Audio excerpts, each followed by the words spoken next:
Olá, seja bem-vindo a mais um programa Educação em Pauta. No programa de hoje eu converso com a professora Maria Arlete Duarte de Araújo. Ela é diretora do Centro de Ciências Sociais Aplicadas da Universidade, mesma instituição onde exerce o cargo de professora titular, dando aula na pós-graduação. Seja bem-vinda, professora Arlete. Vamos conversar um pouco sobre É um prazer estar aqui com você. Vamos lá. Vamos conversar sobre o CCSA, né? Isso. A senhora exerce a função já há algum tempo, né? Sim. De diretora. Exato. E aí, queria que você pudesse ambientar um pouco a nossa entrevista falando sobre esses 4 mandatos e toda essa sua trajetória na direção de um centro que tem diversos cursos, né, interessantes a partir de diversas atmosferas diferentes de trabalho. Já teve também, abrigou o curso de educação, de pedagogia. Como é que foi esse trabalho? Então, na verdade, eu sou professora há 34 anos, portanto, já poderia até estar aposentada, mas ela não está ainda no horizonte de pensamento. Meu primeiro mandato foi em 99, seguida de uma recondução. Depois passei um tempo fora da direção do centro, retornei em 2011 para um novo mandato à frente da direção do CCSA. E agora estou realmente no início do 4º mandato. De fato, eu diria que uma longa carreira administrativa. E um desafio, né? Desafio. É um desafio permanente. E como eu estava falando anteriormente com você, nunca deixei de ser professora nesse período todo. Acho extremamente importante, gosto de estar em sala de aula. E isso alimenta a prática, da mesma forma que a prática alimenta a teoria. E acho que é sempre um desafio. Acho que a gestão pública é extremamente difícil de ser conduzida, dada as distintas racionalidades que estão presentes no centro. Como você bem disse, temos 7 programas de pós-graduação, 7 cursos de graduação que estão ali no CCSA, né? Serviço Social, Turismo, Biblioteconomia, Direito, Administração, Economia, Ciências Contábeis, e todo esse universo, ele traz extrema complexidade, evidentemente situada, dentro do espaço da universidade, que por sua vez também já tem suas dificuldades de condução. Então a gestão da administração é algo desafiador, Também já fui candidata a reitora 2 vezes, portanto tenho conhecimento das próprias dificuldades da universidade. Isso ajuda no processo de gestão. E isso talvez seja a explicação também para mandatos tão longos, Pela própria experiência e condução das atividades, dos problemas e da necessidade de articular diferentes pontos de vista e dar espaço ao mesmo tempo para todos. Talvez esteja por aí a explicação. E a formação acadêmica na administração, acho que foi substancial para exercer esses cargos, porque a gente tem os professores que nem todos terminam tendo a aptidão para exercer cargos de liderança ou de chefia. Alguns optam por estar só na sala de aula. E a senhora... É possível que uma das explicações seja essa, porque toda a minha formação é administração, de graduação, de mestrado, doutorado, quer dizer, nunca me afastei da administração. Então, isso com certeza cria outras condições, para assumir a gestão. O que você colocou é fato, nem todos os professores querem exercer cargos administrativos, ficam limitados à sua área de formação e não gostariam de ter essa experiência. No entanto, para mim ela me faz muito bem. Gosto da atividade de executiva e acho que consigo aliar muito bem com a atividade docente. E esse casamento, vamos dizer assim, como eu me referi anteriormente, de teoria e prática, acho que ajuda bastante. Ajuda você a refletir sobre os problemas, ajuda você a enxergar os limites, as possibilidades e, ao mesmo tempo, também a sala de aula alimenta a prática, porque você leva os exemplos do dia a dia e acho que isso tudo enriquece. Talvez uma das explicações seja a formação. Talvez outra seja a capacidade de colocar em foco aquilo que é central na universidade, quer dizer, do trabalho com a sociedade e saber articular diferentes posições dentro do centro. Porque apesar de se chamarmos Centro de Ciências Sociais Aplicadas, ali reside diferentes racionalidades, pontos de vista, visão diferenciada sobre o mundo. E o trabalho da direção é esse, é articular as diferentes unidades sem perder o foco central, que é fazer um trabalho correto para o crescimento da universidade e do próprio centro. Então, eu penso que essa atividade, que é muito mais política, vamos dizer, no sentido de conciliar diferenças, de buscar o consenso, talvez ela seja até mais importante do que a própria formação de administradora. O maior desafio, né? De trabalhar Acho com a que transdisciplinaridade, com formas de compreender o outro eu acho que essa diferentes. Ciências com o C minúsculo diferentes, né? Para a construção de uma ciência com C maiúsculo maior. Eu penso que essa é acho que é o grande desafio, porque consolidar uma cultura organizacional com tantas diferenças, com tantas racionalidades, não é algo simples, não é? E, ao mesmo tempo, as unidades têm estágios de vida diferentes de desenvolvimento. Então, você tem, por exemplo, falando da pós-graduação, você tem programas que têm quase a idade do centro, como é o programa de pós-graduação em administração, quase 40 anos de existência, então um programa já maduro, e você tem programas que acabaram de começar, como o programa de ciências contábeis e o programa de ciências da informação. Então são estágios completamente diferentes, não é? De desenvolvimento para departamentos muito grandes, departamentos pequenos, departamentos que nasceram de desdobramento de outros, então você tem muitas diferenças para serem administradas, e isso evidentemente é um desafio constante. Acredito. E dentro dessa atmosfera, né, transdisciplinar, acontece todos os anos o seminário de pesquisa do CCSA, né, que esse ano teve a 21ª edição. Com o tema, esse ano foi Cidadania em Tempos de Intolerância. Né? Professora, como é que foi essa organização e também o objetivo de escolher esse tema? Então, na verdade, o seminário, quando ele tem uma longa trajetória, como você já viu, é um desafio fazê-lo todo ano, porque ele envolve todas as áreas do centro e tem o objetivo de fazer uma interlocução de saberes, de estimular novas vocações, de abrir um espaço para a interação entre as diferentes temáticas, de agregar professores e alunos, não só da comunidade do centro, mas de toda a universidade.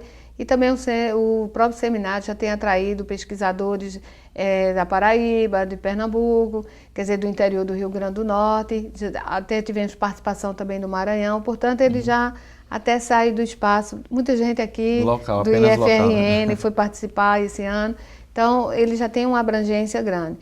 Quando eu comecei o primeiro mandato, ele já existia, ele tinha ocorrido 5 edições, mas estava há 6 anos paralisado. Eu retomei o seminário e desde então ele tem tido vida longa e realizamos a 21ª edição. E com uma participação muito grande de professores e de alunos e, portanto, ele se consagrou já como agenda do centro. Mas sendo realizado todo ano é com certeza um desafio enorme, porque só para dar a ideia da dimensão, esse ano nós fizemos 70 minicursos, 9 conferências, 33 mesas redondas, 600 trabalhos sendo apresentados, uma amostra de curta, uma amostra dos projetos de extensão e 3 exposições de fotografias. Então, é um universo muito grande, diversificado, é difícil de organizar, de mobilizar e conseguimos fazer e acho que fizemos muito bem. Então, acho que é um desafio enorme. E só é feito porque, de fato, é uma construção coletiva que fazemos durante 4, 5 meses do ano, no seu processo de organização, de envolvimento de professores, de alunos. Então, quando ele nasce grandioso. Então, acho que é muito importante isso. O tema, ele nasceu de uma compreensão que a comissão organizadora teve ao pensar qual temática escolher e pôr em foco um tema que eu acho que é desafiante para a sociedade hoje. Acho que o Brasil é uma sociedade extremamente desigual, injusta socialmente, em que a cidadania tem muitas dificuldades de se afirmar, especialmente para os mais pobres. Então, nessa discussão de como você garantir o acesso aos direitos, surge também, quer dizer, por circunstâncias muito próprias desse momento que o Brasil está vivendo, a discussão da intolerância. Ela está manifesta e presente em várias situações, na dificuldade do debate, na dificuldade de dialogar com quem pensa diferente. São diversas maneiras de que isso se manifesta, pela raça, pelo credo, pela cor, pela religião. E a escolha foi exatamente pôr em foco esse tema. Quer dizer, como viabilizar o acesso aos direitos, como fazer com que a cidadania não seja um conceito abstrato em tempos de intolerância, em tempos em que está fazendo falta o diálogo, que está fazendo falta projetos de superação das desigualdades. Eu acho que essa é a questão mais central do seminário. Porque tem a questão da cidadania. Será que temos uma cidadania para todos? Ou será que existiria uma necessidade de pensar em outro conceito, ou seja, a cidadania e a subcidadania, né? Sim, esse é um conceito que é trabalhado por alguns autores mesmo, subcidadania. Eu não acho que ela está presente para todos, particularmente eu não acho. Eu acho que você tem parte da sociedade completamente excluída do que nós chamamos de qualquer progresso da sociedade. Ou até direitos universais, sim, que são básicos, certeza, né? Com certeza. E trazer esse tema para dentro da universidade, eu acho que faz todo sentido, porque pelo fato de que há uma exclusão social muito grande, parte das pessoas jamais vão pôr os pés na universidade. Então ela tem a obrigação de fazer esse debate, de chamar atenção para esses aspectos, porque não basta apenas consagrar na lei alguns direitos. É preciso pensar no acesso, é preciso pensar na qualidade, inclusive, do que é ofertado, da prestação de serviço. Então, o cidadão, normalmente, se relaciona com o Estado de diferentes formas. Ou quando ele tem voz, sabe reclamar, sabe reivindicar, sabe buscar alianças para fazer defesa dos seus interesses, às vezes corporativos, mas tem boa parte da sociedade que não sabe, sequer que tem direitos. Portanto, essa é uma discussão central. E nós entendemos que a sociedade brasileira é de uma extrema desigualdade. E é preciso colocar fortemente essas questões em qualquer discussão de natureza política, que implica, consequentemente, a possibilidade de desenhar projetos mais inclusivos. Eu acho que esse é o tema que nos moveu para essa escolha. E uma coisa interessante também é ao longo do tempo, né? Na década de 90 eram 34 trabalhos apresentados. Os cursos eram menores também na época do centro, né? Sim, de certo modo, alguns cursos sempre foram grandes, mas o tamanho era... Eu digo a oferta. Tinham menos cursos ou não? Não, nós sempre tivemos... os cursos mais recentes, o último foi de turismo. Do turismo. Mas que foi de quando? Uns 10, 12 anos atrás. Então é um tempo grande. Hoje já com mais de 171 trabalhos, fora os... Na verdade, nós tivemos 600 trabalhos. O que talvez esse número se esteja dando é que nós tivemos... São formatos diferentes. A gente teve esse número aí em artigos, que são comunicações orais, não é? E a diferença, que é cerca de 400, na forma de pôster.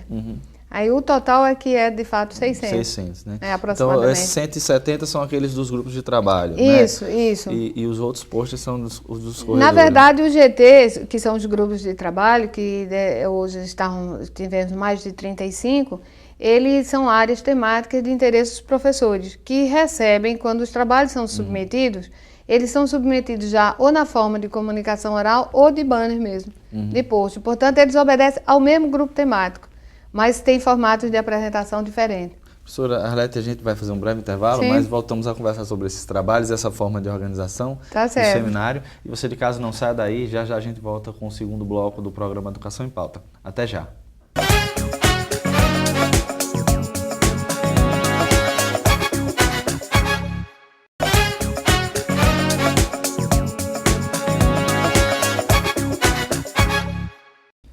Voltamos com o segundo bloco do programa Educação em Pauta e eu continuo a conversar com a professora Maria Arlete Duarte de Araújo. Ela é diretora do Centro de Ciências Sociais Aplicadas da UFRN e vem falando sobre o seminário que aconteceu no centro referido.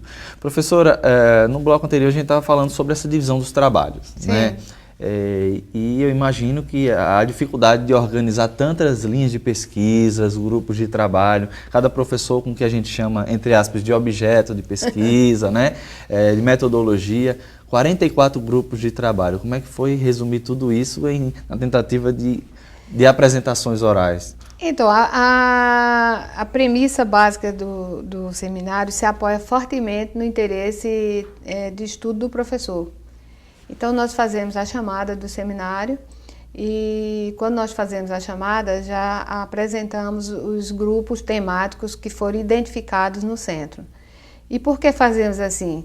Porque essa fase, após o anúncio dos GTs, que são os grupos de trabalho, eles dependem fundamentalmente do trabalho do professor, que é o que vai avaliar os trabalhos. Recebe e dá um parecer, se aceita ou rejeita. Então, é preciso, portanto, que a lógica do seminário se apoie fortemente no interesse docente. Então, é por isso que tem uma variedade tão grande de temas. Então, nós temos temas sobre finanças, marketing, direito de desenvolvimento, direito das relações de consumo, sobre condições de trabalho e saúde do trabalhador, sobre a questão social, questão agrária, sobre gestão de documentos. Por quê? Porque todas essas temáticas, elas nascem do interesse do professor. Então, formalizado os GTs, nós então fazemos a chamada pública. Então, as pessoas que desejam participar, elas escolhem a modalidade que devem enviar seus trabalhos, ou na forma de pôster, ou na forma de um artigo, que já está mais trabalhado, já mais... que já é fruto de uma reflexão talvez maior. Uma disciplina, uma pesquisa, disciplina, né? Então submete àquele GT. E o professor é quem avalia e diz se ele está aceito ou não.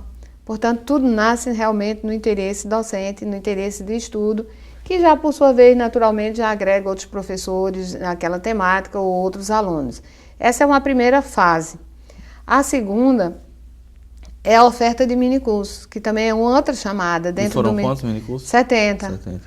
Então, nós também que vai responder ao interesse também do professor. Porque o minicurso pode ser uma temática nova, pode ser algum item dentro da sua disciplina que ele deseja aprofundar mais, pode ser algum trabalho, por exemplo, que venha sendo fruto de orientação no mestrado ou doutorado, de modo que ele é ofertado em 6 horas. Que é o mínimo de carga horária que a gente tem na universidade para intervenções dessa natureza. Então, essa é uma outra chamada. Aí fazemos a chamada da mesa redonda. E a mesa redonda também procura, evidentemente, tratar de temas que são de interesse, não só de um professor, mas de um conjunto de pessoas que também se articulam em torno daquela temática. E pode ter convidados externos, normalmente socorre. E nós tivemos 33. 33. Sim. Além eu ia fazer essa pergunta, porque geralmente nesses eventos tem a mesa redonda, as conferências, os minicursos, mas eu ia fazer a pergunta que teve uma categoria, um nome que rodas de conversa também, que é uma coisa muito específica, né? Como é que foi essa organização? Então, esse evento já está no seu 5º ano, foi uma ideia que tive em algum momento passado, de dar um espaço aos professores que estavam fazendo lançamento dos seus livros. E a roda de conversa funciona como se fosse um programa de auditório, em que tem uma pessoa que é o mediador e que discute e tenta integrar os diferentes autores e descobrir pontos em comum entre o que eles estão escrevendo e estabelecer uma conversa mesmo entre eles. Entre o público também? Isso. Com perguntas? O público pode também perguntar, entre os autores e o público, e o que faz a mediação. Então, nesse ano tivemos, na verdade, 2 rodas. Uma que conseguiu unir os temas de uma forma mais direta, que foi uma roda sobre turismo. Então, tivemos 5 livros, aí nesse momento. E uma outra que foi mais diversificada, que inclusive fui eu que fiz a mediação. Que tivemos um trabalho sobre pesca artesanal, sobre reconfiguração industrial e sobre a promoção da saúde, e outra uma discussão sobre o interesse público no direito administrativo. Então, aparentemente, temas bem diversos. Mas na conversa, esse é o objetivo, foram surgindo as afinidades e os pontos em que se tocavam os trabalhos, e isso permite também, não só essa descoberta, mas também descobrir outra coisa, que são as afinidades entre professores de áreas diferentes. Porque, de repente, eu descubro que o direito está trabalhando determinada temática que é muito própria da saúde, que se tocam. Então, isso permite também futuras vinculações temáticas entre os professores do centro. Um dos grupos temáticos foi além dos subgrupos, digamos assim, por curso, teve um com o tema transdisciplinaridade, né? E talvez esse diálogo ele traga uma forma, digamos assim, um pouco menos densa ou dura de apresentar uma conferência ou algo, transforme metodologicamente em um diálogo que seja mais leve para quem está assistindo, por exemplo, que consiga religar os saberes ou deixar uma coisa mais interativa, digamos assim? Esse também é o objetivo, porque às vezes você não quer se debruçar sobre um trabalho que, como você diz, às vezes acadêmico, que tem sua forma, vamos dizer assim, de método mais rigorosa de fazer, e você faz um diálogo, uma conversa, onde fica muito mais simples. Uma outra inovação esse ano, me lembrei, acho que é importante colocar, é que abrimos espaço para uma coisa chamada casos de ensino. Então, que é uma outra metodologia também de se trabalhar, e o objetivo é exatamente nas diferentes áreas e permitir que apareçam situações de problema, que você possa discutir e discutir a partir de diversos olhares. Porque às vezes você pensa que está sozinha no mundo e descobre que nem está. E que as diferentes áreas podem contribuir e trabalhar, quer dizer, de uma forma articulada, e aquele objeto ganha uma densidade maior e uma possibilidade explicativa também maior. São outros olhares, né? Outros olhares.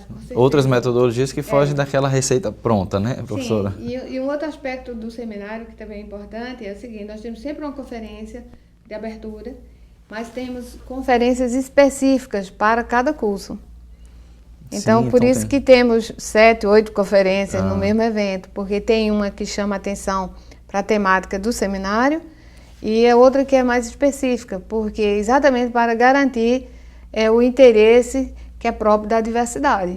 Então, nós tivemos uma conferência específica com a professora da Federal de Minas Gerais sobre turismo, tivemos uma outra professora de Mossoró sobre a questão do gênero, e que envolve e chega mais perto dos alunos de serviço social. Tivemos conferências sobre o mundo empresarial, quer dizer, chamando empresários também da cidade para falar sobre suas estratégias em frente à crise. Então, na verdade, temos, vamos dizer assim, um conjunto de conferências que cobre as diferentes áreas do centro. E também tivemos 3 outros eventos dentro desse mesmo evento. Eu ia fazer essa pergunta também, né? Porque a relevância de um evento como esse, seminário, né? Sim. A gente vai para seminários nacionais, regionais ou até internacionais e tem uma temática ou eixo muito específico. Ou seja, todos os trabalhos têm que se vincular a uma coisa só. Né? Isso termina fazendo com que alguns pesquisadores tentem adaptar suas pesquisas a uma determinada área. Né? É verdade. E eu acho que vocês conseguiram fazer, obviamente, de fora, falando de fora, né? Uma metodologia que consiga fazer com que o aluno ele participe de algo que é diverso. Né? É singular, mas que também consegue apresentar um pouco dessa ciência que a gente está tentando fazer hoje. A ciência, às vezes, meio doutrinadora, por um lado, pode ser feito de outra forma, né, professora? Sim, é verdade. Tanto que o seminário de pesquisa, ele abriga outros eventos dentro dele. E a ideia é essa mesmo, que você captou bem. Fizemos, por exemplo, o 2º colóquio de gestão pública, sobre governo aberto. Então, evidentemente que ele tem um público bem direto, que seriam os alunos mestrado, doutorado, que estudam administração pública, mas governo aberto hoje é um tema que interessa a toda a sociedade, então ele acaba também atraindo um outro público que está dentro do próprio centro, mas tem uma programação própria. Fizemos um outro seminário sobre a cadeia produtiva do melão, que aí, aparentemente, ele pega os alunos de economia, mas ele também é aberto a quem tem interesse nas relações de trabalho, na questão da produção e outros aspectos. O mundo aspectos. produtivo, né? O mundo do trabalho também... E fizemos um 6º colóquio de gestão de ciência da informação, cujo foco era a questão da memória e a importância de preservar a informação. Então, aberto também a toda a comunidade. E como combinar essas coisas todas e dar o máximo de oportunidade? Também temos uma logística também na organização. Por exemplo, todos os minicursos começam às 7h30 da manhã. E nesse horário, até 9h10, só tem minicurso. Todas as mesas redondas e grupos de trabalho e conferências começam às 9h30. Então, eles não concorrem com os minicursos. Porque geralmente em congresso você tem que optar, eu faço isso ou aquilo, é outra dificuldade para a gente, né? A gente tem que optar. Os do turno vespertino começam 1h30 e vão até 15h10, e todas as mesas de conferência da tarde começam 15h30. E à noite é a mesma coisa, os minicursos começam às 18h30, terminam às 20h10, e a partir daí começam todas as outras atividades. Então, em tese, se você quiser ficar a semana inteirinha dentro do centro, saindo de mini-curso de manhã, de tarde e de noite, que isso é outra coisa que é possível fazer. E participar de várias conferências, você é capaz de ficar a semana inteira.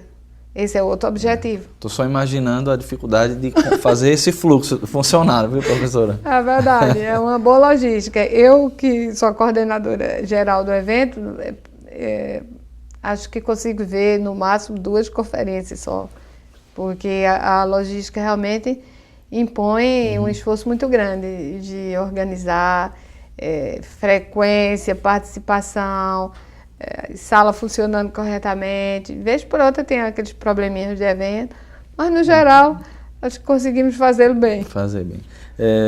A gente já está terminando a entrevista, mas a senhora já citou, mas de maneira muito breve no início, a questão da exposição fotográfica e também da mostra de curtas, né? Isso. Como é que foi organizado esses 2 eventos também que conseguem dialogar com outras áreas que às vezes podem parecer distantes, mas que conseguem ser objetos de aprendizagem interessantíssimos para as temáticas sociais aplicadas? É verdade, o centro já tem um projeto, sim, no CCSA, já há alguns anos, e então esse interesse de usar a linguagem do cinema sempre esteve presente. Esse ano organizamos a 3ª mostra de curtas, apareceram 18 propostas, as 5 foram escolhidas, e o objetivo é criar um espaço, quer dizer, que não seja pela própria dificuldade do espaço comercial, para as iniciativas de produção, quer dizer, ligadas à temática aí do seminário. Então foi um sucesso, foi muito concorrido, foi ótimo, e ele dá apenas sequência ao que já fazemos com outro projeto, né, de cinema do CCSA. A questão da mostra, da exposição fotográfica também é um evento que já vem há algum tempo ocorrendo, e ele ocorre sempre dentro do seminário. E esse ano tivemos 4 exposições, todo dia você tinha uma diferente, ligadas, uma ligada ao interesse mesmo do professor que gosta de fotografia, que isso também a gente não está impedido. Não está impedido. E as outras 3 foram ligadas a projetos de extensão, ligadas aos assentamentos, não é? É um projeto que tem a ver com a incubadora social, e de cada dia foi uma temática, né, com as pessoas que participam do projeto, mas sempre através da fotografia. Então a linguagem era a fotografia, não é?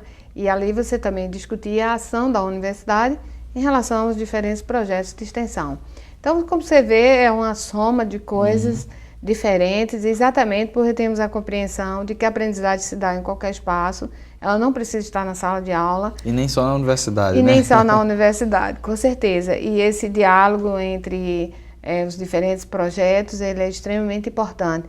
Até para o próprio centro se conhecer, porque a universidade, pela sua diversidade, elas às vezes afastam muito até quem está próximo. Então, esses momentos também são importantes para buscar a integração, né, dos saberes. Então, dá muito trabalho organizar, são 4, 5 meses, mas sempre achamos que vale a pena fazer.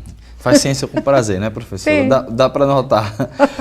Infelizmente, o nosso tempo acabou, mas agradeço aí ter aceito o nosso convite e trazer um pouco do trabalho. Obviamente que é muito maior do que só um seminário, essas discussões, mas para trazer um pouco do trabalho desse CCSA. Eu que agradeço a oportunidade de estar mais uma vez apresentando o seminário do centro. Acho que é extremamente importante que a universidade e a própria sociedade saiba o que estamos fazendo.